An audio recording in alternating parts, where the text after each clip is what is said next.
पांचवी पुतली लीलावती। विक्रमादित्य की दानवीरता। पांचवी पुतली लीलावती ने भी राजा भोज को विक्रमादित्य के बारे में जो कुछ सुनाया उससे उनकी दानवीरता ही झलकती थी। कथा इस प्रकार थी। हमेशा की तरह एक दिन विक्रमादित्य अपने दरबार में राजकाज निपटा रहे थे। तभी एक ब्राह्मण दरबार में आकर उनसे मिला। उसने उन्हें बताया कि उनके राज्य की जनता खुशहाल हो जाएगी और उनकी भी कीर्ति चारों तरफ फैल जाएगी अगर वे तुला लगन में अपने लिए कोई महल बनवाएं। विक्रम को उसकी बात जच गई और उन्होंने एक बड़े भव्य का महल का निर्माण करवाया। कारीगरों ने उसे राजा के निर्देश पर सोने चांदी, हीरे जवाहरत और मणि मोतियों से पूरी तरह सजा दिया। महल जब बनकर तैयार हुआ तो उसकी भव्यता देखते बनती थी। विक्रम अपने सगे संबंधियों तथा नौकर चाकरों के साथ उसे देखने गए। उनके साथ वह ब्राह्मण भी था। विक्रम तो जो मंत्रमुग्ध हुए, वह ब्राह्मण मुंह खोले देखता ही रह गया। बिना सोचे उसके मुंह से निकला, काश इस महल का मालिक मैं होता। विक्रमादित्य ने उसकी इच्छा जानते ही झट वह भव्य महल उसे दान में दे दिया। ब्राह्मण के तो मानो पाँव ही जमीन पर नहीं पड़ रहे थे। वह भागता हुआ अपनी पत्नी को यह समाचार सुनाने पहुंचा। इधर ब्राह्मणी उसे खाली हाथ आते देख कुछ बोलती उससे पहले ही उसने उसे हीरे जवाहरात और मणि मुक्ताओं से जड़े हुए महल को दान में प्राप्त करने की बात बता दी। ब्राह्मण की पत्नी की तो खुशी की सीमा न रही। उसे एक बारगी लगा मानो उसका पति पागल हो गया और यूं ही अनाप शनाप बक रहा हो। मगर उसके बार बार कहने पर वह उसके साथ महल देखने के लिए चलने को तैयार हो गई।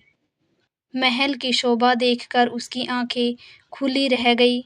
महक का कोना कोना देखते देखते कब शाम हो गई उन्हें पता ही नहीं चला। थके मांदे वे एक शयन कक्ष में जाकर निढाल हो गए।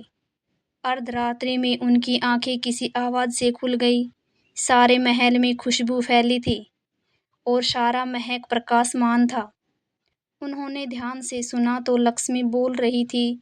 वह कह रही थी कि उनके भाग्य से वह यहाँ आई है और उनकी कोई भी इच्छा पूरी करने को तैयार है।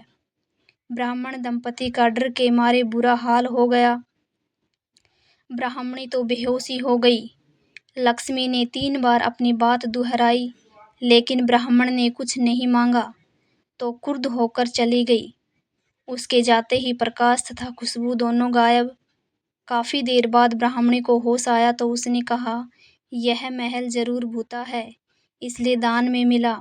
इससे अच्छा तो हमारा टूटा फूटा घर है जहाँ चैन की नींद सो सकते हैं। ब्राह्मण को पत्नी की बात जच गई।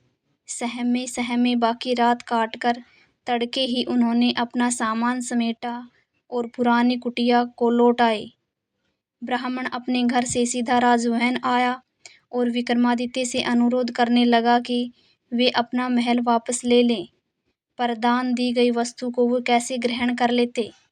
काफ़ी सोचने के बाद उन्होंने महल का उचित मूल्य लगाकर उसे खरीद लिया। ब्राह्मण खुशी खुशी अपने घर लौट आया। ब्राह्मण से महल खरीदने के बाद राजा विक्रमादित्य उसमें आकर रहने लगे। वहीं अब दरबार भी लगता था। एक दिन वे सोए हुए थे तो लक्ष्मी फिर आई। जब लक्ष्मी ने उनसे कुछ भी मांगने को कहा तो वे बोले, आपकी कृपा से मेरे पास सब कुछ है। फिर भी आप अगर देना ही चाहती हैं तो मेरे पूरे राज्य में धन की वर्षा कर दें और मेरी प्रजा को किसी चीज़ की कमी न रहने दें। सुबह उठकर उन्हें पता चला कि सारे राज्य में धन वर्षा हुई है और लोग वर्षा वाला धन राजा को सौंप देना चाहते हैं। विक्रमादित्य ने आदेश दिया कि कोई भी किसी अन्य के हिस्से का धन नहीं समेटेगा और अपने हिस्से का धन अपनी संपत्ति मानेगा। जनता जय जयकार कर उठी। कहानी को अंत तक सुनने के लिए आप सभी का बहुत बहुत धन्यवाद। आशा करती हूँ कि आपको ये कहानी पसंद आई होगी।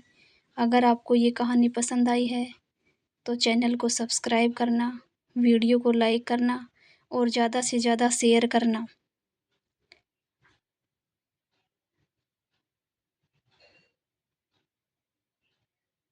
धन्यवाद दोस्तों।